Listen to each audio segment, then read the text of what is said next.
buenas noches, amados hermanos y hermanas de su programa y canal digital Torre Fuerte es el nombre de Jehová. Hoy jueves, así es, jueves 12 de noviembre, tenemos un tema espectacular el día de hoy, titulado La deidad de Jesucristo en el Nuevo Testamento. Invitamos a todos nuestros hermanos y hermanas que nos están visitando a compartir este link. Así es, a compartir el link con más hermanos. Así es, para que podamos llegar a muchas más personas a través de este programa. Así es. Bienvenidos y bienvenidas a este programa, a este canal digital, con el único motivo de aprender la palabra de Dios y comprender más sobre este tema, ¿no? Que es uno de los temas muy tocados por las sectas religiosas, ¿no? Es un tema muy tocado por las sectas, ya que las sectas siempre atacan la deidad de Jesucristo.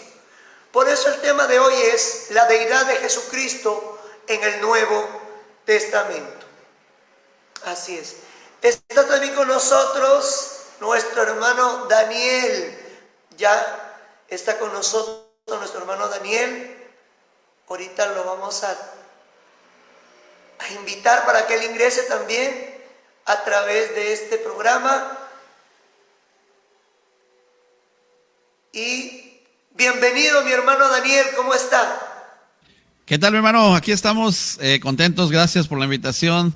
Saludos al pastor Salomón Tuyú, allá en Cozumel, estamos contentos aquí en su humilde casa estamos y pues bienvenidos, adelante. Bueno, estamos el día de hoy muy contentos, muy alegres el día de hoy. Pedimos al público compartir este link para que podamos aprender juntos un tema muy candente, mi hermano Daniel, Pastor Salomón. Pastor Salomón, el tema de... Vamos a prender el micrófono de Pastor Salomón. Pastor Salomón, muy buenas noches. ¿Cómo está?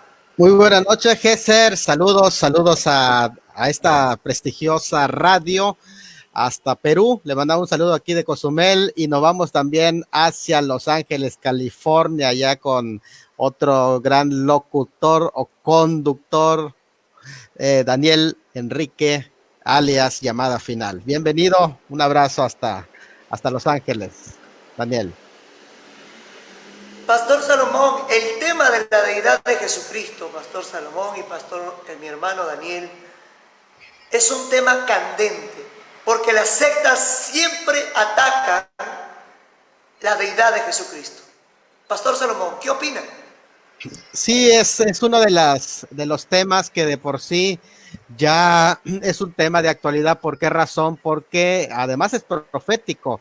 Se habla de que en estos últimos días muchos apostatarán de la fe, y uno de los puntos importantes de la apostasía es la negación de la persona del Señor Jesucristo, porque ya al negar su naturaleza divina, pues ya se está haciendo negación de su persona. Entonces prácticamente estamos hablando de un tema importante, pero a la vez que se prepara el camino para la llegada del hombre de iniquidad, porque es quien se levanta contra todo lo que se llama Dios, incluso el Señor Jesucristo, y se pone en lugar de Cristo. Ese es el anticristo. Así que estamos hablando del espíritu del anticristo que ya empezó a manifestarse en el día de hoy, mi hermano Gesser. Adelante. El mundo está en caos. Las religiones aparecen, cada religión nueva están apareciendo y siempre atacan la deidad de Cristo.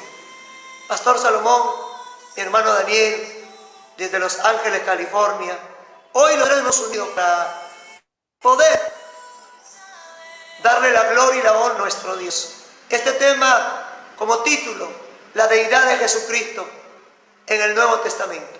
Yo quiero iniciar este programa orando a Dios, pero a las personas que nos están acompañando, por favor, compartan este link con cuantos más hermanos el día de hoy puedan entrar a escuchar este tema. Será de bendición. De verdad, yo quiero orar, Pastor Salomón, el día de hoy, por mi país, por mi país, Perú, por mi nación, que está pasando una crisis política, y también orar por mis hermanos que puedan llevar esta bendición a casa. Entonces, amados hermanos, vamos a orar. Mi hermano Daniel, siervo del Señor, me gustaría que usted ore para iniciar este programa. Muy bien, vamos a orar. Padre, te damos gracias por este día, por este momento tan grande que nos permite estar junto con mis hermanos, con el hermano Jesse, el pastor Salomón. Este momento especial, te pedimos, Señor, que tú seas quien des la revelación necesaria para este tema que se va a tratar, y que este tema pueda llegar a sus corazones y pueda impactar, Señor, a esas personas que necesitan ese enfoque, Señor, de quién eres tú.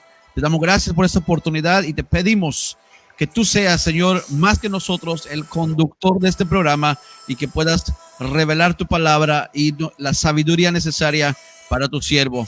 Gracias por todo, en el nombre de Jesús. Amén. Amén. Aleluya.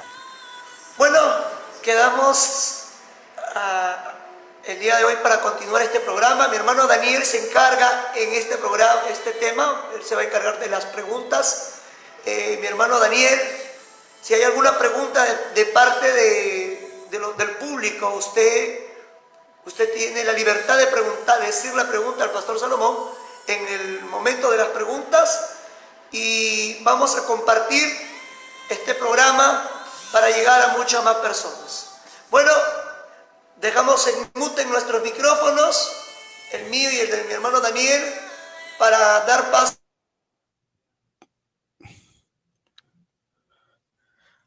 Amén.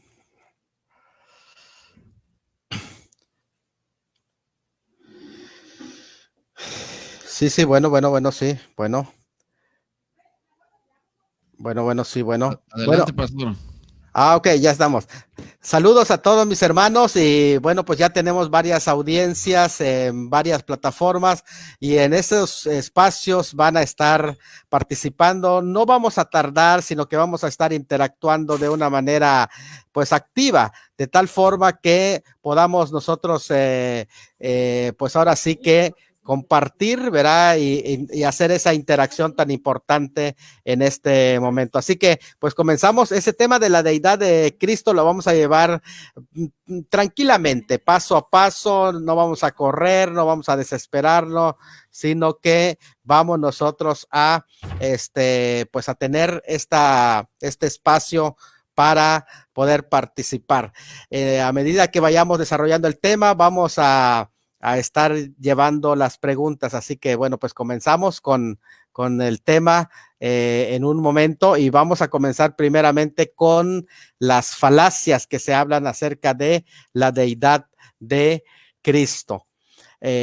Así que bueno, vamos, hay cuatro falacias principales que se hablan sobre la deidad de Cristo, que es uno de los aspectos que se atacan. En primer lugar, la deidad de Cristo, algunos afirman que es una doctrina introducida en el credo niceno. Lo que vamos a estar viendo durante esta serie, porque va a ser una serie de enseñanzas, es que en realidad el credo niceno sí reconoce la deidad de Cristo, pero vamos a sorprendernos al descubrir que no fue quien introdujo, como algunos conspiran y piensan que allí es donde se introdujo esa temática. Otros más piensan que la deidad de Cristo solo está en embrión en el Nuevo Testamento, pero que no se completó sino hasta el siglo IV, prácticamente ya con los concilios, pero nos vamos a dar cuenta que no, realmente el Mesías estaba anunciado desde el Antiguo Testamento y había prácticamente una enseñanza completa sobre este tema. Entonces vamos a ver vamos a ver algo muy importante más sobre esto. Una cristología que atribuye divinidad al Señor Jesucristo no puede haberse originado, dice una teoría, en un contexto del monoteísmo judío. Nos vamos a sorprender que esta es una declaración falsa. ¿Por qué razón? Porque en el monoteísmo judío se le atribuye deidad al Señor Jesucristo, al Mesías, y nos vamos a dar cuenta que en las escrituras hebreas, el monoteísmo no se fracciona por el hecho de reconocer la deidad de Cristo, y lo vamos a estar analizando de una manera profunda. Hay otra falacia que vamos a derribar, es quienes piensan que la doctrina de la deidad de Cristo, cuando hablamos de deidad, estamos diciendo de su divinidad, que dicen que fue el resultado de la transición de la religiosidad judía a la helenística. Es decir, algunos piensan que se empezó a predicar que Cristo es Dios, que Jesucristo es Dios, que el Mesías es Dios, cuando la iglesia empieza a recibir de parte de la helenización, es decir, del contexto griego, toda la enseñanza, y entonces pues ya le atribuyó deidad al Señor Jesucristo, pero nos vamos a dar cuenta que definitivamente no es de esa manera. Así que pues vamos a entrar vamos a entrar ya en materia. Primeramente vamos a sostener algunos de los elementos que allí presentamos, sustentos o argumentos que están a favor de la deidad de Cristo, que son prácticamente los siguientes. Eso lo vamos a sostener durante estas 3 charlas. Vamos a sostener esto. Vamos a sostener precisamente que en primer lugar, los escritores del Nuevo Testamento, de una manera tan nítida, tan clara, incluso de una manera deliberada, incluyeron a Jesús en la identidad única del Dios de Israel. Es decir, hay un solo Dios, y en ese solo Dios está incluido el Señor Jesucristo, como vamos a ver cómo es que los escritores del Nuevo Testamento usaron esas profecías para hacer este sostenimiento. En segundo lugar, los escritores del Nuevo Testamento también expresaron de forma deliberada y elaborada una cristología completa y divina, al incluir a Jesús en la identidad de Dios, según la definición del judaísmo del segundo templo. Aquí es donde nosotros concentramos nuestra enseñanza para distinguir el judaísmo posterior al Nuevo Testamento, que ya a partir del siglo II se va desarrollando, donde toma su antecedente el judaísmo actual, y hacemos una diferencia entre el judaísmo del segundo templo. Cuando hablamos del segundo templo, estamos hablando del periodo a partir de Esdras hasta el Señor Jesucristo. Todo ese periodo, ellos creían realmente que el Mesías era divino, y lo vamos a ver prácticamente en algunos textos durante esta serie de enseñanzas de la deidad de Cristo. Y en tercer lugar, nos vamos a dar cuenta que la inclusión de la vida humana, la muerte vergonzosa, igual que la exaltación del Señor Jesucristo, refleja la identidad divina. Cuando hablemos, por ejemplo, de Isaías 53 y otros elementos más donde se habla de que el Hijo del Hombre iba a ser exaltado, humillado y exaltado, revelan la identidad divina porque lo identifican. Esa era la clave para identificar a Dios. Quien cumpliera todos esos elementos iba a ser el Salvador, el Dios que iba a venir a rescatarlos.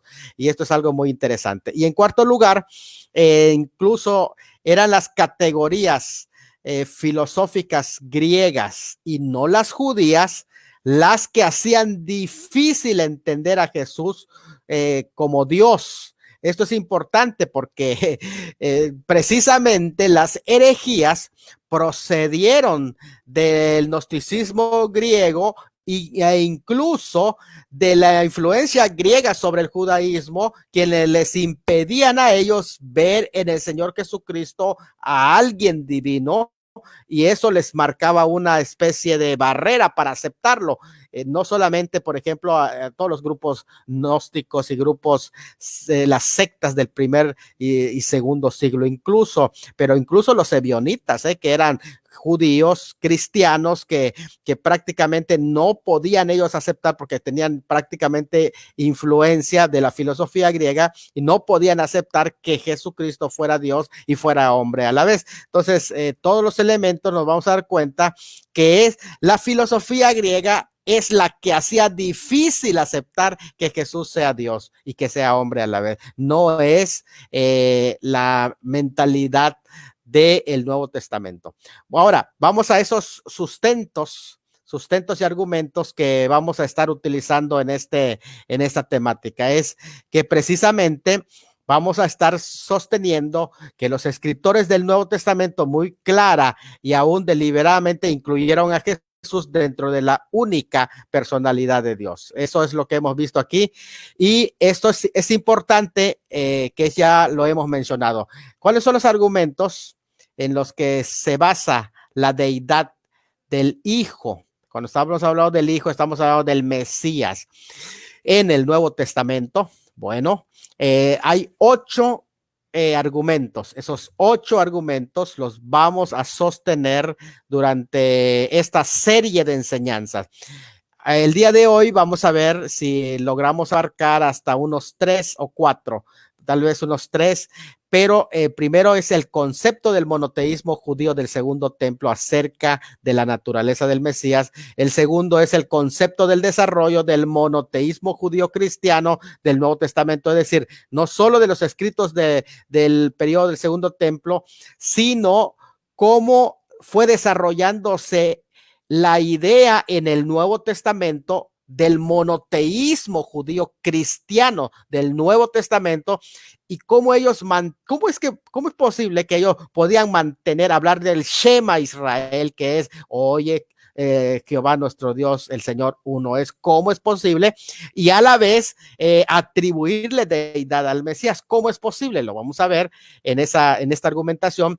Y en tercer lugar, vamos a hablar del concepto de la cristología de la identidad divina, en contraste de la cristología de la naturaleza divina. Cuando hablamos de la identidad divina, estamos diciendo cómo es que la Escritura se interesa sobre quién es Dios más que sobre qué es Dios, que es un concepto griego, pero el concepto de quién es Dios, eso es lo que en el judaísmo se enseña, quién es Dios, y al ubicar a la persona de quién es Dios, esa es la identidad divina. En cuarto lugar, vamos a hablar del concepto de la revelación progresiva y de la nueva identidad revelada, de cómo Dios fue revelando al Mesías y ahora de una manera progresiva estaban listos para este mensaje tan importante de la deidad de Cristo. Ahora, también vamos a estar hablando en quinto lugar, creo que eso ya sería en el próximo programa, el concepto del Salmo 110:1 de los primeros cristianos, luego el concepto de Isaías 40:55 en la literatura cristiana primitiva, y vamos a profundizar en esos temas en el próximo el próximo estudio. Después vamos a hablar del concepto de la Trinidad también, y vamos a presentar muchos textos bíblicos en donde se habla de la deidad del Señor Jesucristo, y el concepto de la unión hipostática, y vamos a hablar espacio. La unión hipostática es la unión de dos naturalezas en una sola persona. Lo vamos a explicar y nos vamos a dar cuenta que es una enseñanza completa y 100% bíblica. Vamos pues a adentrarnos en esta temática y comenzamos con el primer punto de los 8 que vamos a tratar. Hoy vamos a ver el primer punto, a lo mejor el segundo punto, y espero me alcance el tiempo para hablar del tercer punto, pero vamos a ir lo más lento posible para que podamos interactuar con la audiencia en general. Así que dicho esto, ya presentamos este panorama. ¿Qué les parece, pues, si entramos en el primer punto, que es el concepto del monoteísmo judío del segundo templo? Por allá estamos. Miren, el monoteísmo en el sentido de un concepto claro de la distinción absoluta entre Dios y el resto de la realidad. Esto quiere decir, significa, ¿qué es el monoteísmo? Es que Dios es completamente alguien distinto al resto de toda la realidad. Y pues la unicidad de la identidad divina, escuchen esto es una frase muy importante, la unicidad de la identidad divina se caracteriza especialmente por dos rasgos. Primero, estamos hablando del monoteísmo, que Dios, cuando dice el monoteísmo, estamos diciendo que Dios es el único creador de todas las cosas y Él es el que gobierna su creación también. Entonces, no hay nadie que pueda ser el creador y el gobernador de todo lo que existe si no es Dios. Luego, la adoración en la tradición judía es el reconocimiento de esa identidad divina única, o sea, aquel a quien se le rinda culto, se le rinde adoración, ese es el único Dios. Y en el monoteísmo judío, pues se mantiene para separar a Dios del resto de la realidad. Se habla de un monoteísmo porque identificas quién es Dios y todo lo demás no es Dios. O sea, al final solo hay un solo Dios verdadero, porque todo lo demás no puede ser Dios. Un solo Dios verdadero. Todo lo demás son impostores. La palabra Dios en realidad significa un ser supremo que tiene poder supremo o absoluto, quien hace decisiones y que manda en nuestras vidas, a quien todos debemos y tenemos que sujetarnos, adorándole como este ser supremo, quien tiene autoridad para dictar en nuestras vidas. Así que el concepto de quién es Dios es mostrado en varios pasajes bíblicos. Así que a veces el concepto es el de un ser supremo distinto a todo ser. En este sentido, el Dios de alguien es quien es su supremo dominador en su vida, en su persona, quien influye para que esa persona tome sus decisiones, ese es su Dios.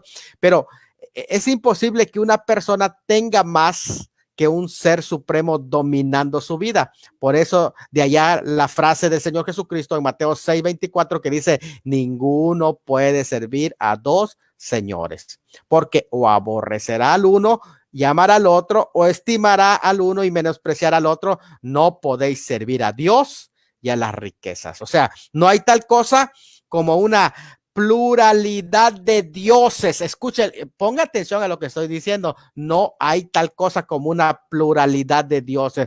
Dios es uno y no hay más Dios. De hecho, aquí está el Shema Israel, Deuteronomio 6:4. Oye Israel, Jehová nuestro Dios, el Señor uno es. Y en Marcos 12:29 el Señor responde que el primer mandamiento de todos es este: oye Israel, el Señor nuestro Dios, el Señor uno es. Entonces vamos a ver la declaración de Dios. Dios es, significa lo siguiente. Cuando dice la declaración Dios es uno. Dios es uno. Y ahí tengo de este lado una larga lista de citas bíblicas, puede haber más. Todos esos pasajes dicen que Dios es uno. Dios es uno. Por ejemplo, Éxodo 15:11 dice, ¿quién como tú, Jehová, entre los dioses? ¿Quién como tú, magnífico en santidad, terrible en maravillas, hazañas, hacedor de prodigios? ¿Quién como tú? Éxodo 15:11. ¿Qué está diciendo? En primer lugar, con la frase Dios es uno, significa que Dios es mayor y sobre todo lo que pretende ser Dios, no hay nadie más que Él, no hay nadie mayor. Cualquiera que pretenda ser Dios es un Dios falso. Por eso dice, ¿quién como tú? En segundo lugar, la declaración Dios es uno significa que Dios puede ser uno, no en número estamos hablando, sino en su santo ser, en el sentido de ser exclusivo y único en el universo. Es decir, no hay otros dioses. Eso es definitivo. Dios es uno, significa que no hay otros dioses. Deuteronomio 4:35. A ti te fue mostrado para que supieses que Jehová es Dios y no hay otro fuera de él. Isaías 44:6 dice, fuera de mí no hay Dios sino yo, no hay fuerte, no conozco ninguno, no hay otros dioses. Esa es la segunda acepción de la frase Dios es uno. Entonces, Dios es uno, también significa que Dios es una unidad en una forma o en otra, es una unidad. Deuteronomio 6:4 dice, oye Israel, Jehová nuestro Dios, y ahí el término Dios que se usa es Elohim, que es un plural. Jehová uno es Eshad. Eshad es una unidad compuesta. Dios es una unidad. Eso significa la frase Dios es uno. También la frase Dios es uno significa, en cuarto lugar, que Dios es un solo ser y nadie entra en esa categoría de Dios. Solo es un solo ser. Escuchen esa expresión. Estoy diciendo que es un solo ser. En Isaías 37:19 dice, entregaron los dioses a ellos al fuego porque no eran dioses, sino obra de manos de hombre, madera y piedra. Por eso los destruyeron. En Gálatas 4:8 dice, ciertamente en otro tiempo, no conociendo a Dios, servías a los que por naturaleza no son dioses. Es interesante ahí el término naturaleza, porque estamos hablando de esencia y estamos hablando del ser. Por lo tanto, allí no está hablando de persona, sino que está hablando de naturaleza. Esto es una cosa que vamos a ver mucho más adelante, pero por el momento estamos hablando de la declaración. ¿Qué significa la declaración? Dios es uno. Bueno, pues hasta aquí la idea de la unidad. Pues estamos hablando de la unidad sin negar que haya personas dentro de la deidad. Estamos hablando de la unidad. Estamos diciendo que nadie que tenga prácticamente nadie puede tener el derecho de recibir adoración y gloria como Dios, pero Dios es el único que debe ser adorado. Los salvos unen en una forma con este concepto por creer solamente en Dios y rechazar a todos los demás. Entonces son monoteístas los creyentes. Esta unión del creyente con su creador tiene un grito o lema que va con ello: Dios es uno.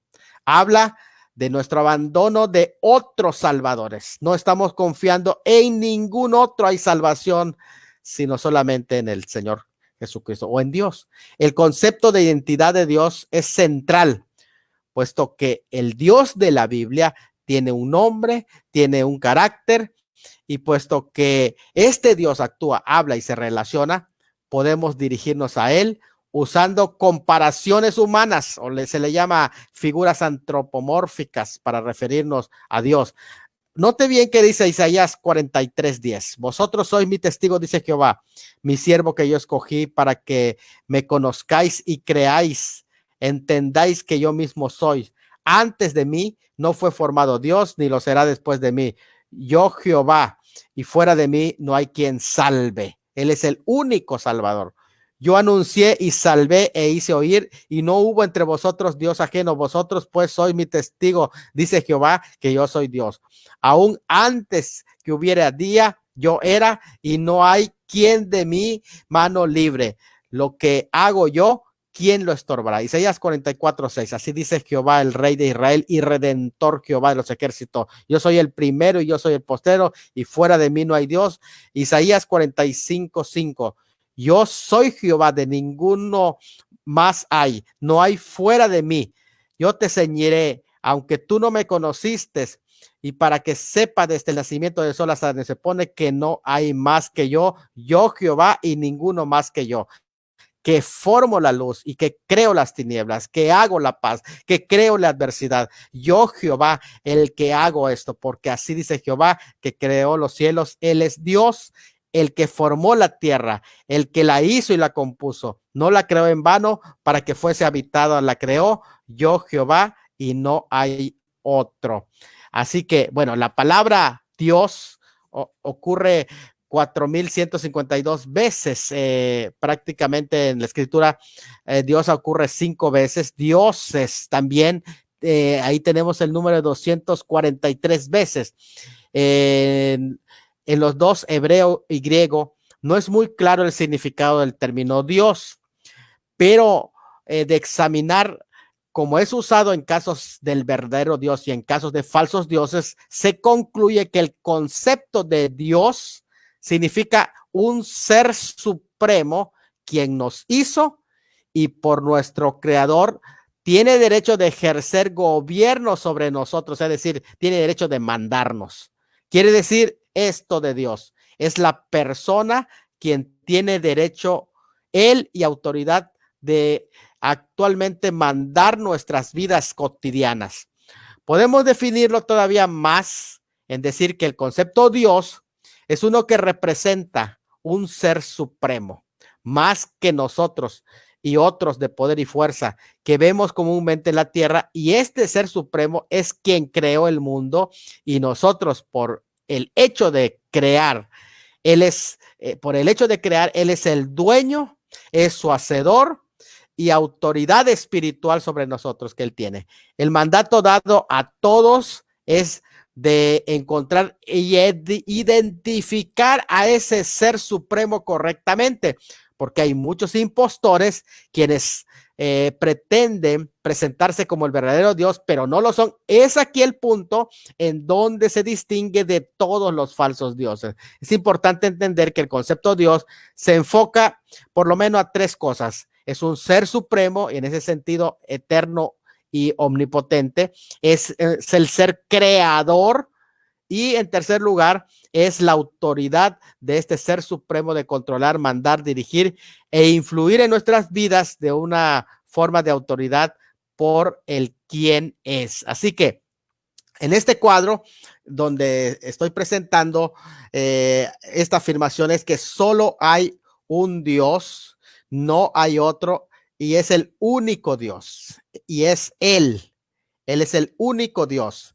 Y fíjate que es interesante porque lo respaldo en Isaías 46:9, donde dice: acordaos de las cosas pasadas desde los tiempos antiguos, porque yo soy Dios y no hay otro Dios. Es el único en su género. Eso es lo que significa que no hay otro Dios. Es el único en su género o especie como ser supremo, y nada hay semejante a mí. En esa categoría, nadie más que Dios entra. Él es el único creador, el único que salva, el único que merece adoración, el único que merece honra y cultica, el único que da la vida, el único Señor de señores, el único yo soy, el único primero y el último.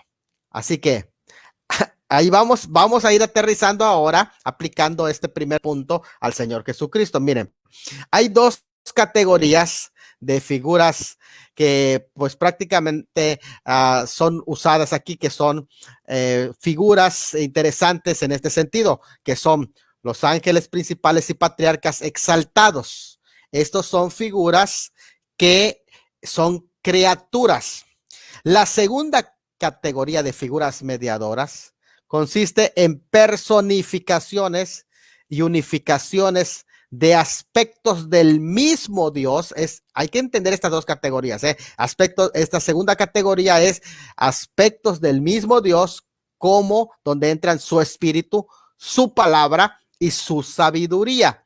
De hecho, así lo menciona el Antiguo Testamento. Pero aquí vamos a notar que la primera categoría, aún los ángeles más relevantes y los patriarcas como Abraham, Isaac y Jacob, los más significativos, no participan nunca en la labor creadora del único Dios. Tampoco participan en el ejercicio del poder de Dios al compartir su trono divino. No comparten su trono divino, simplemente llevan a cabo sus deseos como servidores, por lo que no deben de ser adorados. Eso es importante. Lo que en el monoteísmo judío no podía acomodar eran elementos semidivinos. No podían decir, a ver, este es un semidios, este es una semideidad, o sea, o esta es una deidad subordinada. No se puede en el monoteísmo judío, lo está prohibiendo, ya lo vimos en este momento.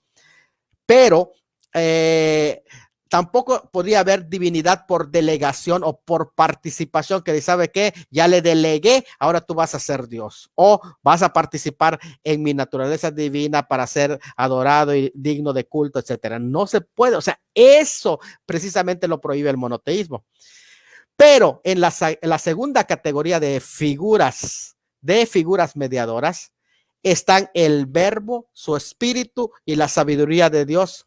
El ángel de Jehová, incluso, por otro lado, ellos sí participan, el verbo, sabiduría, el ángel de Jehová, participa, él es su espíritu, de la labor creadora de su soberanía. Por tanto, pertenecen intrínsecamente a la identidad única de Dios.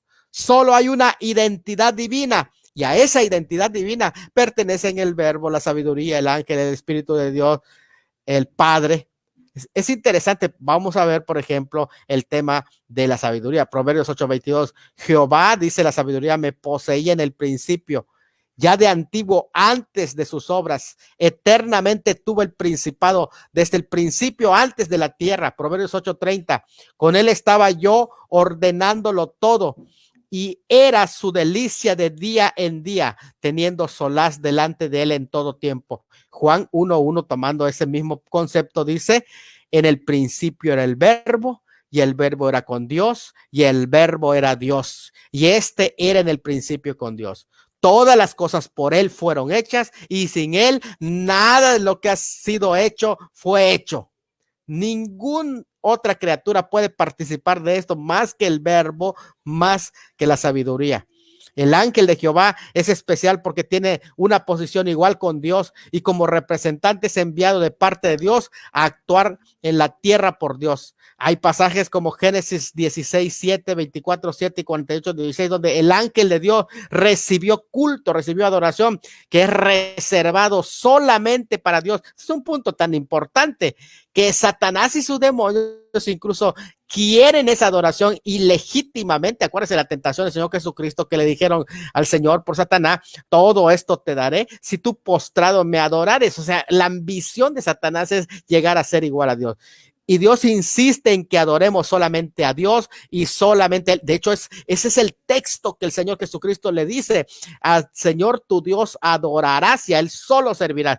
Y en Éxodo 34:14 manda claramente que no debemos adorar a nadie más que al verdadero Dios. Tenemos la adoración de Cornelio en Hechos 10:25 al 26, en el que Pedro prohibió tal acto de adoración. Igualmente Juan delante del ángel en Apocalipsis 22:8 al 9, con el ángel igualmente prohibiendo que estén de rodillas, que se les rinda culto, pero al verbo, a la sabiduría, al Mesías, al ángel de Jehová se le rinde ese culto. En Génesis 16:13, Agar le dice al ángel: tú eres Dios que me ve. Génesis 16:13 le dice al ángel de Jehová: tú eres el Dios que me ve.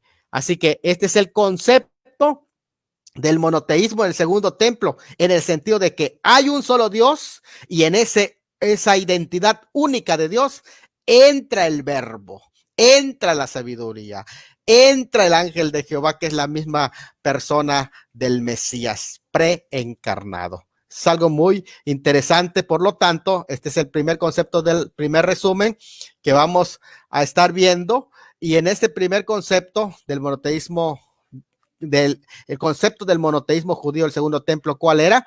Bueno, el monoteísmo en este sentido de un concepto claro de la distinción absoluta entre Dios y el resto de la realidad. Nadie más entra en esa identidad. Solo es una clasificación única de Dios.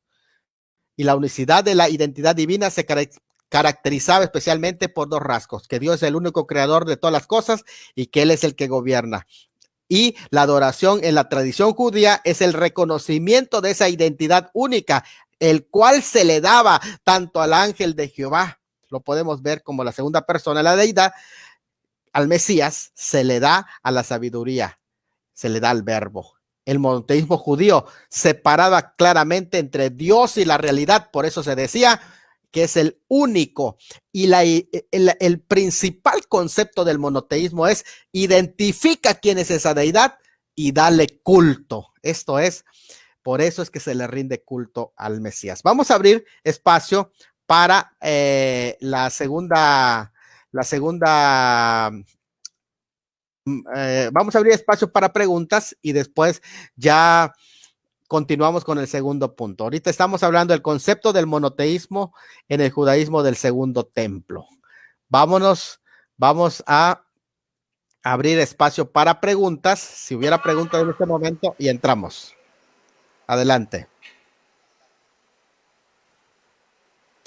Adelante. Bueno, Pastor Salomón, había una pregunta de parte de mi hermana Maxi Urrutia.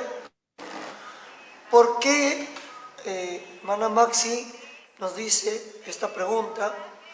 A ver, déjeme buscarla.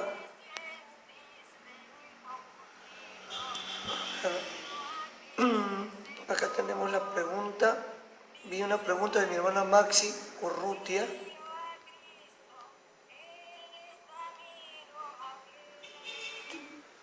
Ella nos dice: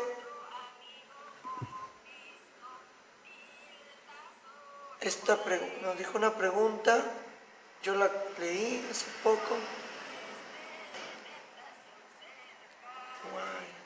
Bueno, parece que no la encuentro, pero la pregunta era así, Pastor Salomón: ¿por qué siempre atacan la deidad de Cristo? Ok, muy bien. Esa es dimos una introducción de por qué siempre lo atacan, que más que nada gira en torno a la apostasía de los tiempos que estamos viviendo. Sin embargo, también tenemos que entender que muchas de las ocasiones se ha minimizado, y el enemigo se ha encargado de minimizar una de dos cosas: o su humanidad, en ese sentido entendido su encarnación. Esa es una de las áreas que se ha levantado sectas, y es la razón por la que los gnósticos surgieron y empezaron a atacar el tema de la deidad, de la humanidad, perdón, de Cristo. El otro aspecto es su deidad. Su deidad es atacada precisamente porque se les hace difícil aceptar que alguien vino de arriba y vino del cielo y vino de Dios. Incluso aquí es importante entender qué son las diferencias. ¿Sabían ustedes que en el caso de ahí tiene usted un ruido, hermano? Tiene un ruido allá, que se escucha aquí claramente. Si lo puede, ándale, gracias, hermano. Fíjense, hay una cuestión aquí muy tremenda. En el caso de los espíritus malignos, a ellos no se les hace difícil la aceptación de lo que podemos decir la deidad de Cristo. O sea, los espíritus malos aceptan la deidad de Cristo. Lo que los espíritus malos no aceptan es la encarnación de Cristo. ¿Por qué razón? Bueno, no aceptan la encarnación de Cristo porque para ellos la encarnación de Cristo viene a ser la derrota de los espíritus inmundos. Pero a los seres humanos se les hace difícil la aceptación de la deidad de Cristo. Acuérdense ustedes que los espíritus inmundos siempre reconocieron Jesús, el Hijo de Dios. Siempre reconocieron como Hijo de Dios. En el caso de de las personas, incluso lo reconocían como hijo de David, como hijo del hombre, pero no lo reconocían en su deidad. Entonces, ¿por qué razón no lo reconocen en su deidad? Porque es aquí en donde trabaja la incredulidad de tener enfrente de nosotros al único Dios verdadero encarnado y que está delante de nosotros. Pero saben una cosa, aquí es tan importante que Mateo 16 dice precisamente que la piedra de fe y de toque para nosotros es de la salvación, es reconocer que Jesucristo es el único Dios y Salvador. Por esta razón, cuando Pedro le preguntan, ustedes dicen, ¿quién es el Hijo del Hombre? Bueno, pues algunos dicen que es Juan el Bautista, otros que Elías y otros, bueno, empezaron a dar sus opiniones y él dijo, ¿ustedes quién decís que soy? Y Pedro inmediatamente, revelado del Espíritu Santo, dijo, tú eres el Cristo, el Hijo del Dios viviente. Y ahí él está reconociendo la naturaleza divina del Señor Jesucristo, porque está hablando de que Dios tiene un hijo y su hijo es de su misma naturaleza divina. O sea, no es un hijo de Dios el Señor Jesucristo, sino es el Hijo de Dios en singular, porque tiene una naturaleza igual a la del Padre, que es decir, una naturaleza divina, que es lo que reconoció Pedro y dijo, bien has dicho, Simón, no te lo reveló carne ni sangre, sino mi Padre que está en los cielos. Yo te digo que tú eres Pedro, y sobre esa declaración, sobre esa piedra, porque esa declaración es una piedra, es una roca, esa declaración de creer que Jesucristo es el Hijo del Dios viviente, depende la salvación del alma. Sobre esa roca edificaré mi iglesia. Todos aquellos que reconocen que Jesucristo es el Hijo de Dios, que es Dios mismo, pertenecen automáticamente al cuerpo de Cristo en el momento de entenderlo y de aceptarlo como su Salvador. Adelante, Gesser. Pastor Salomón, los testigos de Jehová dicen que adoramos a un Dios de 3 cabezas. ¿Qué opina? Sí, miren, esa teoría está basada en la ideología de que la doctrina de la Trinidad fue tomado ya sea de los egipcios, que tenían multitud de dioses, que es un sistema politeísta, o ya sea de la idea griega, donde habían una especie de teogonía y habían dioses principales. Sin embargo, nos damos cuenta que la idea de la deidad de Cristo está tomado del Antiguo Testamento, en donde no hay 3 dioses. No hay 3 dioses, ya lo hemos visto, es un solo Dios. Y cuando hablamos de un solo Dios, estamos hablando de que aquella naturaleza única que es creadora, que gobierna y que sostiene y que es digno de adoración, es única esa naturaleza, y que esa naturaleza la tienen, sin embargo, son identificados 3 personas que tienen esa naturaleza divina, que son el Padre, el Hijo, el Espíritu Santo, tienen esa naturaleza, y sin embargo no son 3 dioses. ¿Por qué? Porque cuando hablamos de Dios, el término Dios en realidad se trata de una naturaleza, a diferencia del término persona. Como para que más o menos tengamos la idea, cuando hablamos de personas, estamos hablando de una entidad no física. Cuando hablamos de naturaleza, estamos hablando de un conjunto de atributos. Por ejemplo, la naturaleza humana. Gesser, tú tienes una naturaleza humana. La hermana Maxi Urrutia tiene una naturaleza humana. Yo tengo naturaleza humana. Pero no son 3 naturalezas humanas. La naturaleza humana es una. La naturaleza es un conjunto de atributos, naturaleza humana. Así la naturaleza divina es un conjunto de atributos, y en todo el universo, en todo el mundo, en todo donde nosotros nos volteemos, solo hay 3 personas que tienen naturaleza divina. ¿Cuál es la naturaleza divina? Es todo aquello que es omnipotente, omnipresente, omnisciente, eterno, inmanente, trascendente. Todo eso es naturaleza divina, y solamente hay 3 personas en el mundo, en el universo, que tienen esa naturaleza, que son el Padre, el Hijo también y el Espíritu Santo también. Así que la naturaleza divina es un conjunto de atributos. Ahí no entra María, ahí no entra Abraham, ahí no entran los ángeles, los arcángeles, ahí no entra Miguel, solamente entran 3 personas que tienen esa identidad divina. Adelante. Los testigos de Jehová son, creo, los que más atacan a el tema de Jesús. Y, por ejemplo, pastor, ellos dicen que Jesús es un ángel, que es el arcángel Miguel. Ellos creen que Jesús no resucitó en cuerpo, ¿no? Yo creo que la secta que más ataca la divinidad de Jesús es los testigos de Jehová, ¿no? Y también los, entre comillas, falsos mesiánicos. ¿Cómo no decir? Sí, es algo muy peligroso. ¿Por qué razón? Porque de allí, como vimos en la declaración de Pedro, de allí sí depende la salvación. ¿Por qué razón? Porque incluso tenemos que entender esto muy claro. Sí, Jesucristo fue creado. Escuche, si Jesucristo fue creado, y en el libro de Romanos capítulo 1, donde dice que las naciones que se apartaron de Dios y cayeron en el paganismo, empezaron a rendir culto a la criatura y no al creador, y la Biblia pide que se le rinda culto al Señor Jesucristo cuando dice, adórenle todos los ángeles de Dios. Y si tu Salvador, óigalo bien, es importante, si tu Salvador no es Dios, entonces tú estás confiando para tu salvación en una criatura.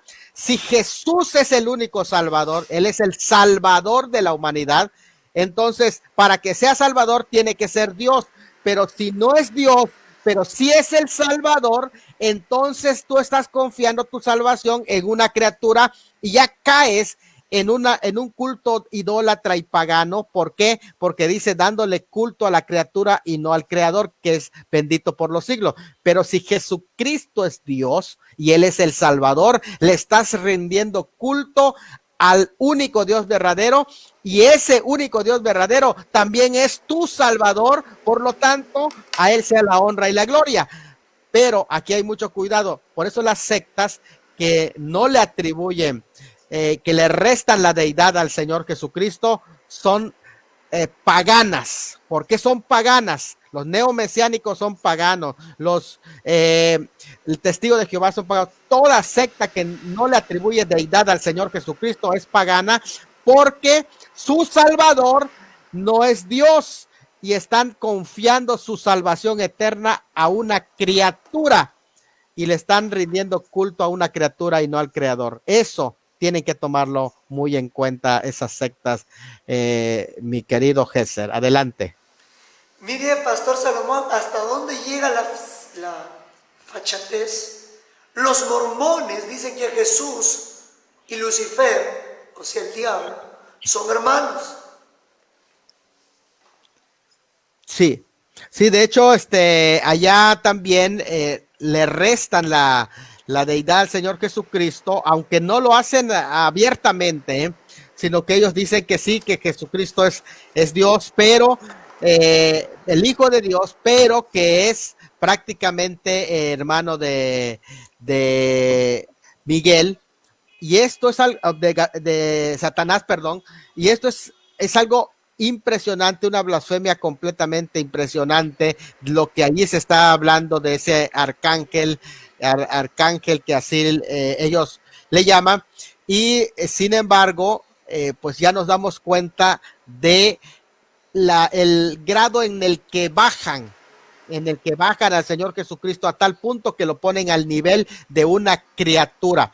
Ahora, esto también es producto de un concepto dualista. ¿Qué quiere decir el concepto dualista? Que ahí es donde se origina la tensión que hay y el pleito que hay entre Cristo y Satanás. Esto es una falacia, es una mentira. ¿Por qué razón? Tenemos que saber esto. Para Cristo Jesús, Satanás no es rival y no está en una especie de pleito entre Cristo y Satanás. No. Hay un plan del Señor que en el momento que él tiene planeado, Satanás va a ser juzgado y va a ser condenado. No es que Satanás esté peleando con el Señor Jesucristo y a veces gana Satanás y a veces gana el Señor Jesucristo. No, no, no es así, sino que Jesucristo es el soberano. Es más, tanto es así que en el día del enfrentamiento de la batalla final contra Satanás, dice que un simple ángel va a ser enviado para que prenda a Satanás y lo va a encadenar y lo va a poner. Ni siquiera es el Señor Jesucristo en forma directa. O sea, para que te des cuenta que no es rival para nada Satanás del Señor Jesucristo. Así que esta es una idea completamente equivocada, nació del paganismo y del dualismo, la idea del mormonismo. Adelante, Keser. Algunos piensan que ese ángel que va a atar a Satanás es Miguel, ¿no? Bueno, ese es un tema de escatología, pero hay muchas sectas, así como los mormones, testigos, los musulmanes, en el caso de las religiones, en el caso de los musulmanes, también tienen otra forma, otra óptica, como lo ven a Jesús, ya que Jesús no fue, algunos dicen, Jesús fue un hombre o no, fue un personaje real o ficticio, ¿no?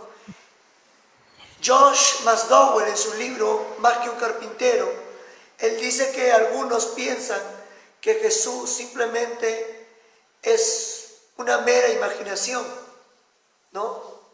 Para algunos piensan eso, que simplemente él sí existió, pero fue un buen tipo, ¿no? Fue simplemente un buen tipo, nada más, pero no fue el Hijo de Dios.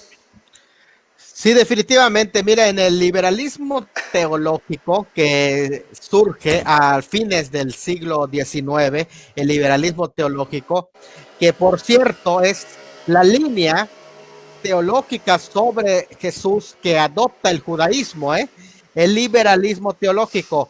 De allí surgió lo que se le conoce como el Seminario de Jesús. El Seminario de Jesús, que lo que busca supuestamente es sacar al Jesús histórico, desmitologizar la Biblia, el Nuevo Testamento, y decir que hay un Cristo de la fe y que hay un Cristo histórico. Y es interesante de cómo ellos hacen ese contraste, de tal manera que cuando tú lees el Nuevo Testamento, según ese concepto, según esa teoría, el Cristo de la fe es un Cristo inventado en la mentalidad de los judíos o de los cristianos judíos, pero el Cristo histórico fue una persona real, sin que tenga lo milagroso, y le quitan todos los eventos milagrosos y divinos, de tal manera que Jesús, siendo Dios, es un invento de los cristianos, los primeros cristianos judíos. Ahí es el argumento que maneja la teología liberal, en este caso concreto del Seminario de Jesús. Esto lleva a una deshonestidad de parte de los escritores del Nuevo Testamento, porque si ellos estaban transmitiendo a un Cristo de la fe que no tiene sustento histórico, pues estaban compartiendo una falsedad, y por lo tanto ellos son testigos ¿de qué? Testigos de nada. Si todo lo que narra el Nuevo Testamento no es real, entonces ellos no son testigos de completamente nada, y sería una falacia. Y hablar de un Cristo de la fe y un Cristo de la historia es prácticamente decir que los escritores del Nuevo Testamento son unos grandes mentirosos. Aquí no cabe la aceptación de, a ver, acepto unas cosas, otras no. O Jesucristo es Dios y es el Salvador, o simplemente el Nuevo Testamento incluso habría que votarlo porque no te sirve para nada, porque tú no puedes confiar en algo que es una mentira. Aquí se aplica el texto que dice, sea Dios veraz y todo hombre mentiroso. O sea, tú eliges entre las teorías que proponen estos teólogos modernistas y el documento histórico de contemporáneos del Señor Jesucristo que narran de primera mano como testigos oculares la narración del Nuevo Testamento sobre el Señor Jesucristo. Así que esta es una elección, ¿eh? Tú no puedes decir, pues Jesús fue una buena persona. Es que no es una buena persona si Él dijo que es el Hijo de Dios, el Salvador del mundo, y no lo es. Entonces tenemos que saber, no puedes quedarte aquí en una cuestión en que es una buena persona, esa es una persona moral. No es una persona moral si está mintiendo, si Él dice que Él es el Verbo, si Él dice que Él es el Salvador, si Él dice ser lo que es Él y está mintiendo, no es una buena persona. Tú no puedes quedarte entonces sin una elección, pero si es realmente el Salvador, tú tienes que elegir entonces para saber lo que Él dijo. Él dijo que yo te doy vida eterna. Yo te doy vida eterna. Si es una verdadera persona y está ofreciendo esa vida eterna, quiere decir que Él es el único Dios todopoderoso. Adelante, Geser.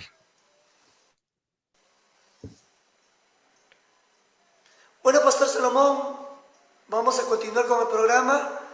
Creo que vamos a hacer en 3 programas este tema porque es un tema muy largo, pero vamos a continuar donde usted se quedó para que podamos proseguir. Amén. Muy bien. Vamos a hablar ahora del desarrollo del monoteísmo judío en los creyentes del Nuevo Testamento. Miren, esta clave hermenéutica es muy importante porque demuestra en qué sentido los textos del Nuevo Testamento relatan que Jesucristo es Dios único del monoteísmo judío. Y la intención prácticamente de la cristología del Nuevo Testamento es incluir al Señor Jesucristo en esa única identidad que ya hemos visto, así como creador, gobernador y sustentador del universo. Los apóstoles y los primeros discípulos en sus escritos, en sus discursos, incluían a Jesús en la soberanía divina, única sobre todas las cosas. Incluso lo identificaron a él con el nombre divino, el tetragramatón, que denota identidad divina única. Le describieron como merecedor de adoración, de hecho le daban culto. Ustedes pueden ver, de hecho lo voy a poner en las demás exposiciones cómo hay argumentos que demuestran que se le daba culto. Para los monoteístas judíos, pues esto es reconocimiento de la identidad única divina. O sea, si alguien recibe culto, si alguien merece adoración, si alguien es identificado como el creador, como el salvador, como el gobernador del mundo, el del universo, entonces ese es Dios. De esta forma desarrollaron un tipo de monoteísmo cristológico con una continuación del anterior monoteísmo judío. La única diferencia que se veía es que ahora el Señor Jesucristo era identificado en esa identidad única de Dios también. O sea, la teología cristiana primitiva, como una teología judía de la época, procedía principalmente de la exégesis de las escrituras hebreas. De ahí es que lo tomaron, no de los griegos, por favor. La exégesis que le llamaban creativa de las escrituras, que se le conoce como midrash, era el medio principal mediante el cual los primeros cristianos desarrollaron hasta el aspecto más nuevo de su pensamiento, un punto que tenemos que tomar en cuenta más adelante en esta exposición. Los primeros cristianos usaron el texto para decir acerca de Jesús algo que la literatura judía del Segundo Templo no estaba interesado en decir acerca de nadie, de ningún ser humano. Pero ¿qué hicieron los escritores judíos del Nuevo Testamento? Tomaron esos pasajes y se lo atribuyeron al Señor Jesucristo. ¿Por qué los otros escritores no se lo atribuían a nadie más? Simplemente porque nadie participaba en el señorío de todas las cosas. ¿Y por qué se lo atribuían al Señor Jesucristo? Porque según la descripción que dan los escritores del Nuevo Testamento, Jesucristo participa dentro de esa naturaleza divina, de esa identidad divina. Vamos a un pasaje bíblico para que lo demostremos, que es el monoteísmo cristológico. El Shema Israel, oye Israel, Jehová nuestro Dios, el Señor uno es, fue interpretado en el Nuevo Testamento en varios pasajes. Por lo menos yo lo encuentro en Juan 14, cuando se habla el Shema Israel, que decía, oye Israel, el Señor uno es, y precisamente decía que el yo soy. Y el Señor Jesucristo, cuando presentaba ese tema de yo soy, estaba interpretando precisamente el Shema Israel. De hecho, vamos a ver 1 Corintios 8, 4 al 6, el monoteísmo cristológico. Los versículos 4 y 5 de 1 Corintios 8, el tema de comer alimento ofrecido a los ídolos y la participación en los banquetes en el templo, que es un ejemplo de la tradicional preocupación monoteísta judía sobre la lealtad al único Dios verdadero en un contexto de adoración pagana politeísta en el que se distinguía entre las prácticas paganas y lo que se le da al verdadero Dios. Así que mantener la idea monoteísta judía en una interpretación cristiana, según la cual la lealtad al Dios verdadero implica lealtad al Señor Jesucristo, y también otorga ya en el versículo 6 su propia fórmula completa monoteísta que contrasta con los muchos dioses y muchos señores, y allí lo contrasta. Los muchos dioses y señores del contexto pagano de los Corintios, del versículo 5, con el único Dios y Señor a quienes los cristianos deben lealtad exclusiva. Así que vamos a ver este pasaje y lo vamos a ir analizando. La frase se ha compuesto de dos fuentes claramente reconocibles. Pablo ha adaptado el Shema y ha producido una versión cristiana. Sí, adaptó el Shema y produjo una versión cristiana. En esa versión del Shema viene incluido en el Shema el Señor Jesucristo, como vamos a ver. En la primera y en la tercera línea de la fórmula de Pablo, llamadas A y B, que voy a presentar aquí. Aquí ustedes lo pueden ver, cómo los tengo presentado. Aquí está. Ustedes pueden ver esta imagen. 8, 4 al 6, véanlo aquí, está el Shema y el otro pasaje donde Pablo incluso lo cita es de Romanos 11:36, lo adapta en Primera de Corintios también. Aquí está el Shema, el oye Israel, Jehová nuestro Dios uno es. Vea, dice en el versículo 6 está cuidadosamente formulado el Shema, ahí está. Vean aquí en este cuadro de diálogo, como 1 Corintios 8, 4 al 6, es el Shema. Está diciendo esto: sin embargo, para nosotros hay un solo Dios, el Padre, y pasa al C, y un Señor, Jesucristo. O sea, ya Jesucristo está dentro del Shema, pero fíjate, cuando dice, oye Israel, Jehová nuestro Dios, allí le llama el Padre. Él especifica al Padre en el Shema, ya le pone el Padre. Dice, Jehová nuestro Dios, el Señor, pero ese Señor del Shema ahora tiene nombre. Y dice allá, un Señor que es Jesucristo. Así que el Shema presenta a Jesucristo. La otra frase del B, de quien proceden todas las cosas y somos para él, y por quien todas las cosas son y por medio de él, es de Romanos 11:36. Ahí está, ustedes lo pueden ver. Pero en el Shema, el Señor que aparece allá del Shema es Jesucristo. En el Shema no aparece el nombre del Padre y no aparece el nombre de Jesucristo, pero en la versión cristiana del Shema, cuando dice hay un solo Dios, ese es del Shema, Jehová nuestro Dios, él es el Padre, ahí aparece el Padre, y un Señor, y le pone nombre a ese Señor. O sea, que para los primeros creyentes, Jesucristo aparece en el Shema. Entonces, algo súper impresionante lo que ahí se está diciendo. Pablo lo que está exhibiendo es una típica conciencia arraigada en el judaísmo, pero distingue al único Dios, que ahí le llama el Padre, que debe ser adoración exclusiva del resto de todos los dioses paganos, y hace expresar un monoteísmo cristológico, porque luego dice, y un solo Señor. Y ese Señor que viene en el Shema, ahora tiene nombre. Este es un ejemplo de cómo el monoteísmo cristiano fue presentado. Ustedes se dan cuenta, vuelvo a reiterar, en la primera y la tercera línea de la fórmula de Pablo, llamadas A y C, se ha producido, de hecho, todas las palabras de Dios del Shema, de Deuteronomio 6:4. El Señor es nuestro Dios, el Señor uno es.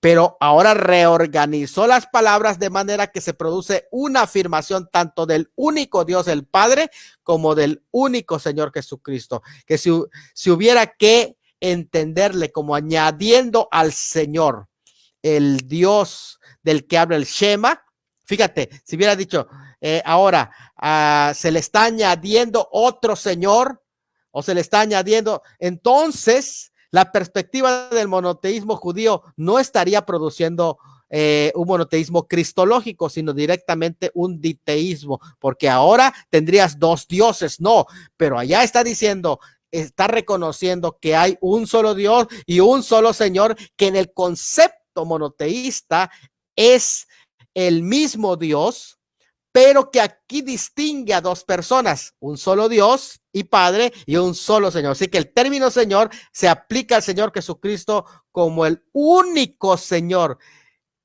Y esa expresión único Señor, si tú dices único Señor, entonces, y se lo atribuye al Señor Jesucristo, entonces el Padre no es único Señor.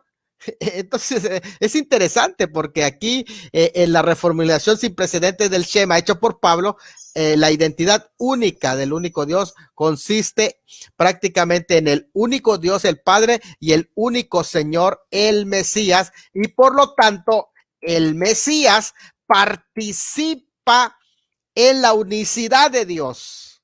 Participa el Mesías. Esto es impresionante. Vamos a dejar espacio.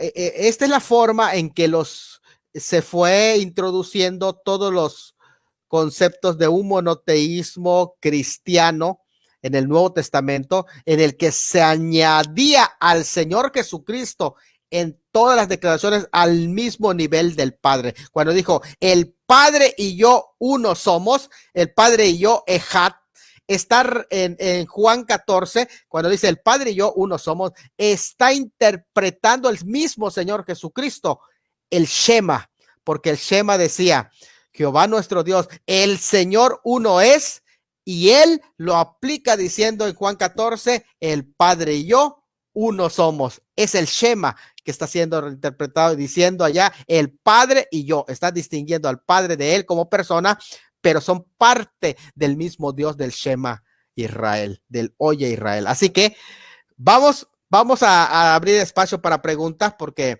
me parece que esta es una buena oportunidad para ir ampliando y poder, si hay preguntas hasta este punto, damos espacio, y si no hay, pues ya continuamos. Adelante, Gesser. Y también el hermano Daniel. Danielito, no sé si hay alguna pregunta.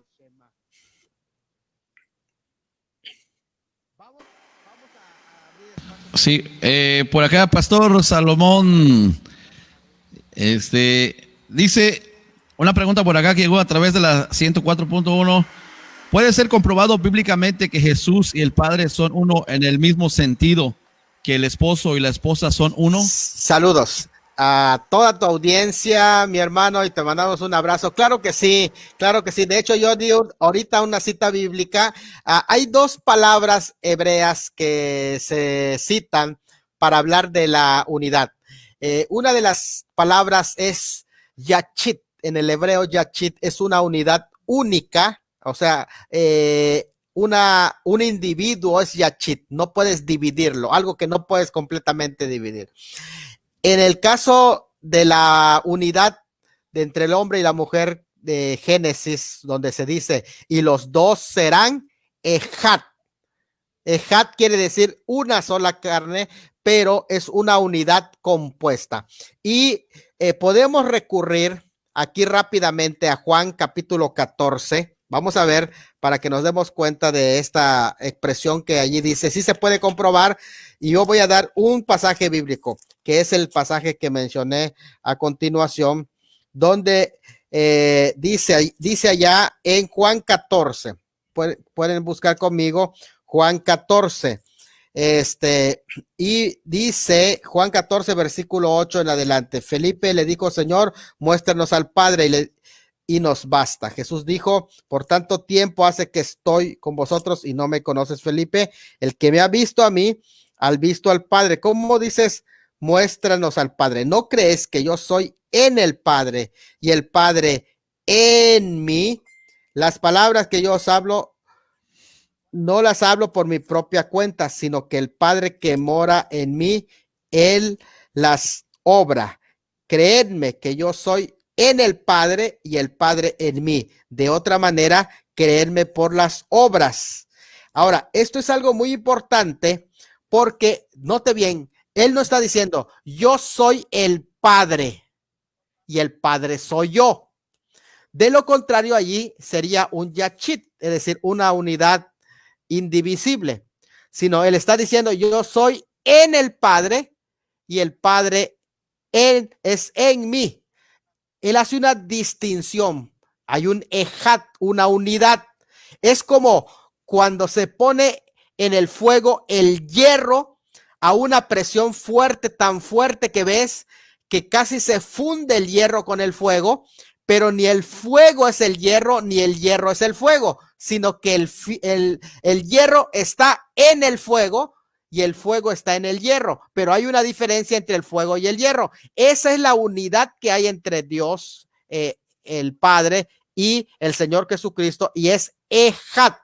Ahora, cuando dice la expresión que el Padre y yo uno somos, que esa expresión uno somos, ya lo hemos mencionado, está diciendo una unidad. No está diciendo soy la misma persona que el Padre, sino que está diciendo soy uno. Así como cuando en un mismo equipo, pertenecen al mismo equipo, somos uno en unidad, sí, incluso en naturaleza, uno, porque el Padre es Dios y el Hijo es Dios, pero no son la misma persona. Esta es la diferencia. Entonces, sí se puede comprobar bíblicamente la unidad y la distinción. Incluso en el Juan 1:1, cuando dice, en el principio era el verbo, y el verbo era con Dios. Literalmente en el griego, la expresión con Dios quiere decir, estaba enfrente de Dios, cara a cara de Dios, pero luego, después de que lo distingue como persona, dice, y el verbo era Dios.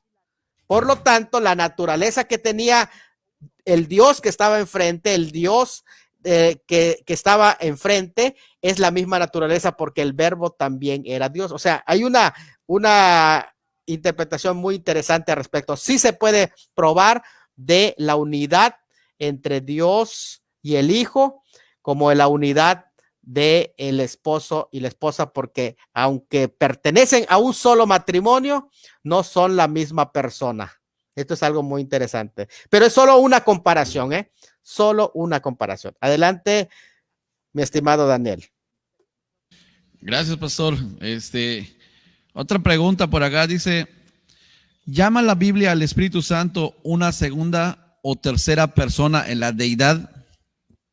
Bueno, aquí tenemos que entender esto. No es una cuestión de nombrar, porque no entendamos que se trata de categorías.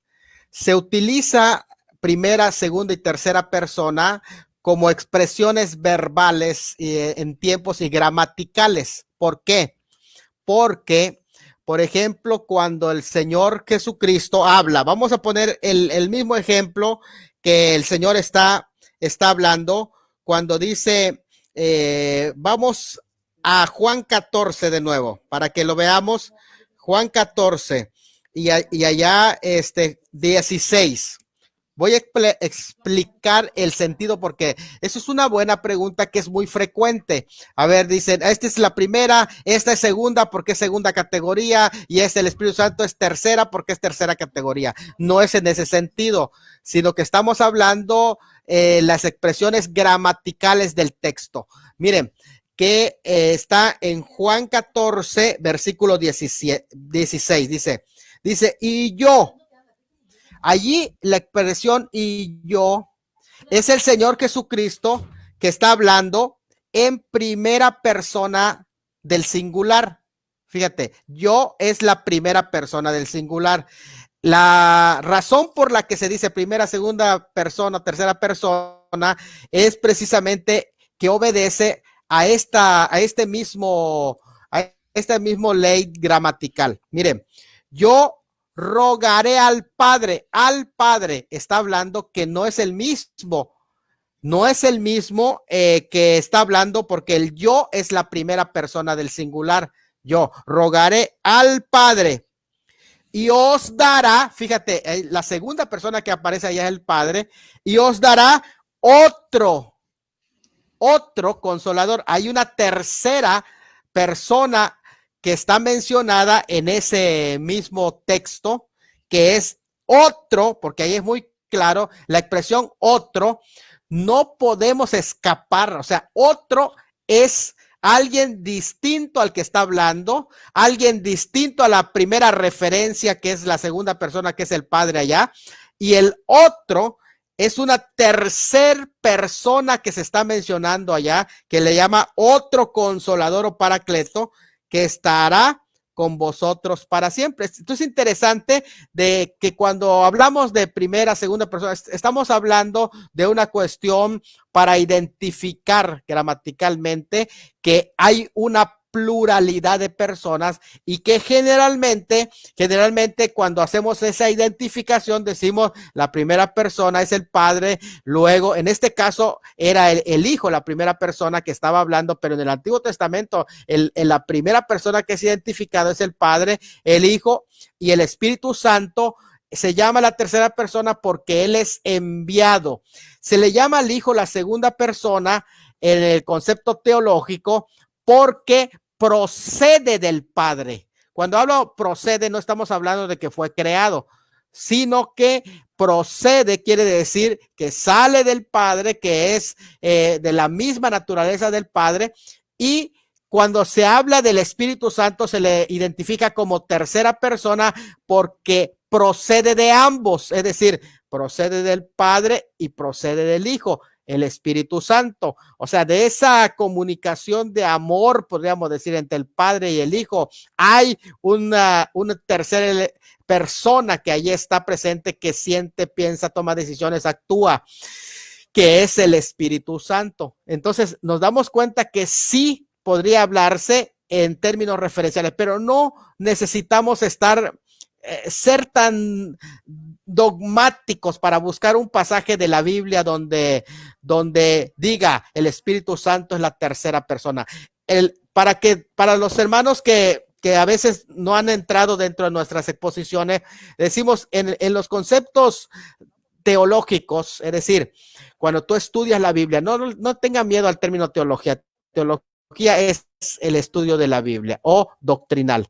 Biblia, teología o doctrina es lo mismo en este sentido. Teología bíblica es doctrina cristiana. Teología bíblica es doctrina cristiana. Cuando estudias la Biblia, no solamente hay una manera de estudiar la Biblia, sino que hay muchas formas de estudiar la Biblia y muchas veces no necesitamos buscar una frase declarativa, sino lo que dice el Salmo 119 cuando dice, la suma de tu palabra es verdad. Es decir, que la suma completa de la palabra es la que nos da la definición de si algo es bíblico o algo no es bíblico. No solo porque aparece una frase en la Biblia. A veces no tiene que aparecer esa frase en la Biblia. No es la única forma de estudiar la Biblia, que tiene que estar esa frase, que a veces cuando aparece una frase, muchas veces es mal interpretada la frase. No estar buscando frases, sino es bíblico a la luz de todo el tenor de las Escrituras. Y si es bíblico, pues aunque no esté la frase, pero es algo bíblico, entonces no necesitas caer en un legalismo en que tienes que estar buscando frase, porque si es así, vamos a caer en un biblicismo que no es necesario. No es lo mismo ser biblicista que ser bíblicos. Cuando eres bíblico es porque es una enseñanza que sí apoya el tenor de las Escrituras. Pero biblicista es que estás buscando una frase nada más que está en la Biblia y con esa frase la interpretas a tu idea o a tu modo. Entonces, esto es algo muy importante que estamos allá afirmando, Daniel. Espero que pueda yo haber contribuido en algo en esa pregunta, Daniel. Adelante. Así es, pastor, muchas gracias. También saludamos a los hermanos que están conectados, ya que lo estamos retransmitiendo a través de nuestra página. Saludamos también al pastor Edgardo Luna, pastor Salomón, ahí está el pastor Edgardo. Un abrazo para mi hermano Edgardo. Adelante. Hasta Si Dios Calquiní. es amor, dice Francisco, si Dios es amor, ¿por qué pensar en un Dios castigador? Bueno, creo que todo viene en línea, pero bueno, si tiene algo que decir, algunas 2, 3 palabras, estaría bien. Sí, es interesante también el tema, ¿verdad? Mandamos un saludo caluroso por allá, es Francisco, ¿verdad? Francisco, y decirle que Dios no es una parte, Dios es perfecto, no solamente es amor, también es fuego consumidor. Dios no solamente es amoroso, también es justo. Si fuera amoroso, pero no fuera justo, sería un Dios deficiente. ¿Por qué razón? Porque entonces dejaría sin castigo al culpable. El juicio es precisamente porque Dios es un Dios justo. Aquí en este mundo hay mucha corrupción, se corrompe a los jueces. Si un juez, uno de sus familiares hizo algún delito, cometió un delito, lo deja libre porque lo ama, ¿no? Pero eso es violar las leyes de la justicia. Pero Dios es amor y por esa razón aplica la justicia. Si solamente fuera amor, pero no fuera justo, sería un amor imperfecto. ¿Por qué razón? Porque no podrías amar por igual. ¿Qué es lo que está pasando? Que si vamos a suponer que si alguien comete un delito en tu contra, la forma en que Dios demuestre su amor para ti es haciendo justicia en contra de esa persona, porque de esa manera va a castigar al culpable y lo va a hacer justamente. Así que su amor perfecto requiere de la justicia. Dios no puede permitir la injusticia y que el delincuente quede impune en sus maldades, sus fechorías. Podríamos hablar mucho, pero creo que es suficiente ese comentario. Daniel, adelante. Ok, tengo otras preguntas, pero le voy a hacer la última pregunta para pasarle también los micrófonos a Géser.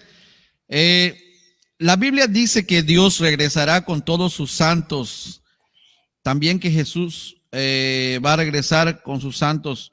¿Son 2 los que van a regresar? Muy bien. Recuerden esto. Dice que el Dios habita en luz inaccesible, aquel a quien ningún hombre puede ver. ¿Por qué no le puede ver? Porque el único que se ha manifestado en carne es el Señor Jesucristo. Nadie más.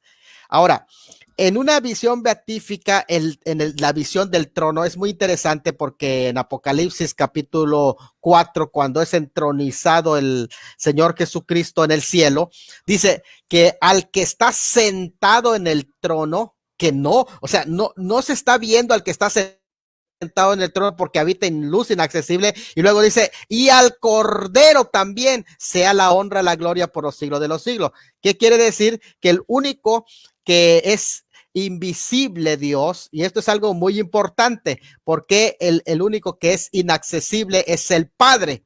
Ninguno de los hombres puede ver. Sin embargo, ¿puede el hombre ver a Dios? Sí, Señor, sí puede ver a Dios. Por eso el Señor Jesucristo es Dios.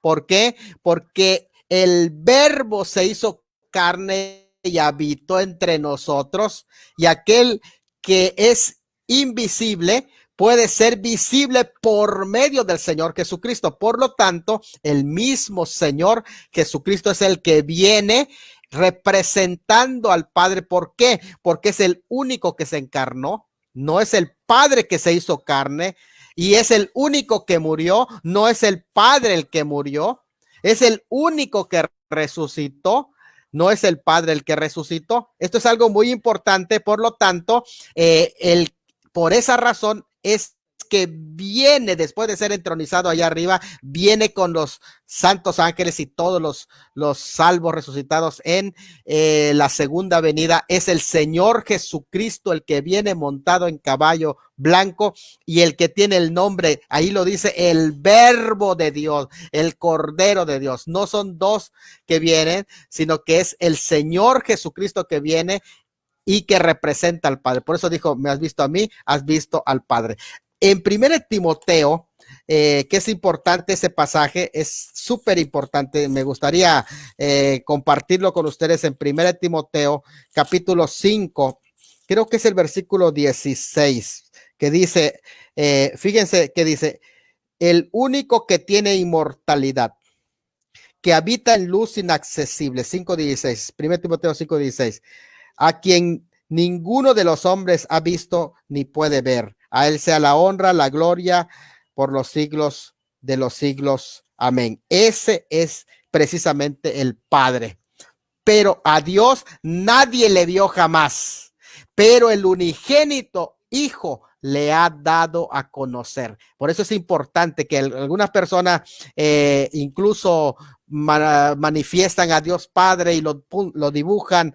Sin embargo, nos damos cuenta que Él habita en luz inaccesible y el único que vamos a ver es al Señor Jesucristo, porque es el único que se hizo carne, no el Padre, ni el Espíritu Santo se hizo carne. Por lo tanto, no vamos a ver ni al Espíritu Santo, ni al Padre, sino al Señor Jesucristo, al Verbo de Dios que se hizo carne. Adelante, Pastor Daniel. Así es. Gracias, pastor. Bueno, Géser, le cedemos los micrófonos a Géser también allá en el hermoso país de Perú. Adelante, Géser. Bueno, mi hermano Daniel, muy buenas preguntas que hemos recibido del público. Está siendo retransmitido a través de Frecuencia del Cielo, ¿no? Qué alegría, qué gozo, de verdad, escuchar una hermosa ponencia y pedir al público, a los hermanos, a que sigan compartiendo este programa, que tenemos 2 programas más, ¿no?, para poder hablar sobre el mismo tema, pero no sé si el pastor Salomón va a añadir algo más o va a continuar algún punto más, no sé. Ok, bueno, pues ya para ir terminando, ¿no? Y si no alcanzamos el tiempo, yo creo que vamos a terminar, ¿no? Vamos a concluir nada más con un resumen de esta segunda parte que hablamos de el concepto judío cristiano en el Nuevo Testamento, de cómo se desarrolló. Rápidamente concluyo, a menos que tengamos tiempo. ¿Cuánto tiempo tenemos ya transmitiendo? Porque si no da tiempo podemos ir con el otro punto. Ya estamos en 1:30, no sé si usted quiere avanzar. Normal, ok, doctor Salomón. Hay que continuar. Voy a terminar con el tercer punto entonces. Mira, el segundo punto, entonces vimos que la clave hermenéutica demuestra que en qué sentido los textos del Nuevo Testamento relatan que Jesucristo es el único Dios del monoteísmo judío. Eso quedó claro. Y la intención de esa cristología del Nuevo Testamento era, cuando ellos hablaban de la deidad, incluían a Cristo en esa identidad divina. Además, la teología cristiana primitiva, como una teología judía de la época, procedía principalmente de la exégesis de las escrituras hebreas. Ya yo voy a ir añadiendo un poquito más a la interpretación en las próximas exposiciones. Los primeros cristianos también usaron el texto para decir acerca de Jesús algo que la literatura judía del Segundo Templo no estaba interesado en decir a nadie y sobre nadie, ni sobre Judas Macabeo, ni sobre ningún tipo más de Mesías o de ninguna persona. ¿Por qué razón? Porque a menos que no estén convencidos de que él era el Mesías, porque el Mesías participa del señorío de todas las cosas. Así que con esto pasamos al tercer punto, que es precisamente la inclusión de la teología, la cristología la cristología prácticamente del Nuevo Testamento. Mire, es vital para entender la cristología del Nuevo Testamento comprender que antes de usar una cristología funcional, las escrituras usan una cristología óntica.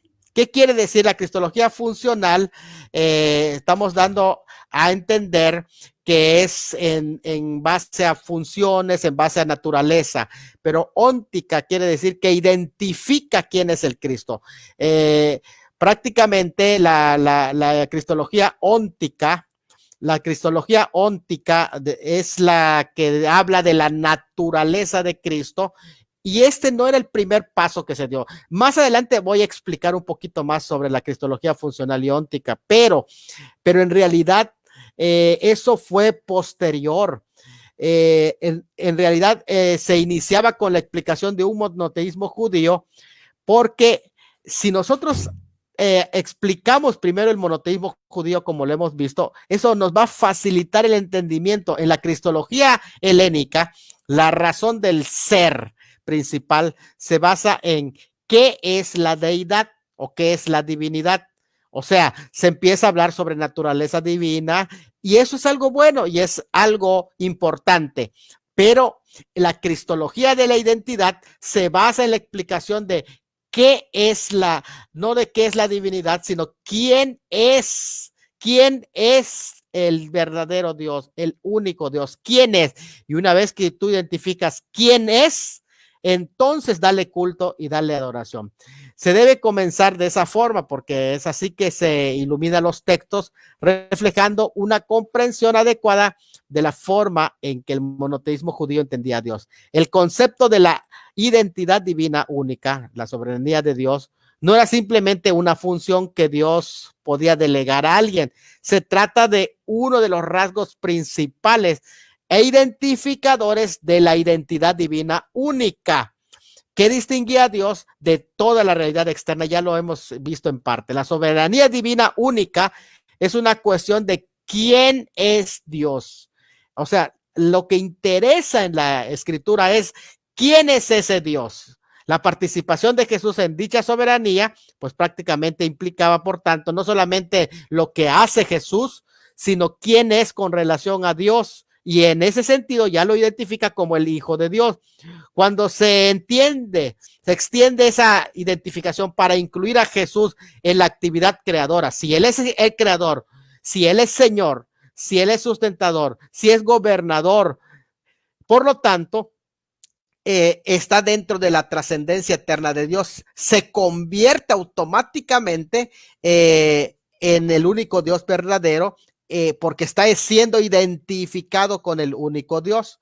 Así que, ¿qué estamos diciendo? La cristología funcional y la cristología óntica, en términos helenísticos, es complicado si primero no se inicia con la explicación del monoteísmo judío como lo hemos visto. Y en ese monoteísmo queda incluido el Señor Jesucristo. Entonces, una vez que tú identificas que Jesucristo es Dios, entonces prácticamente Él es el único Dios verdadero.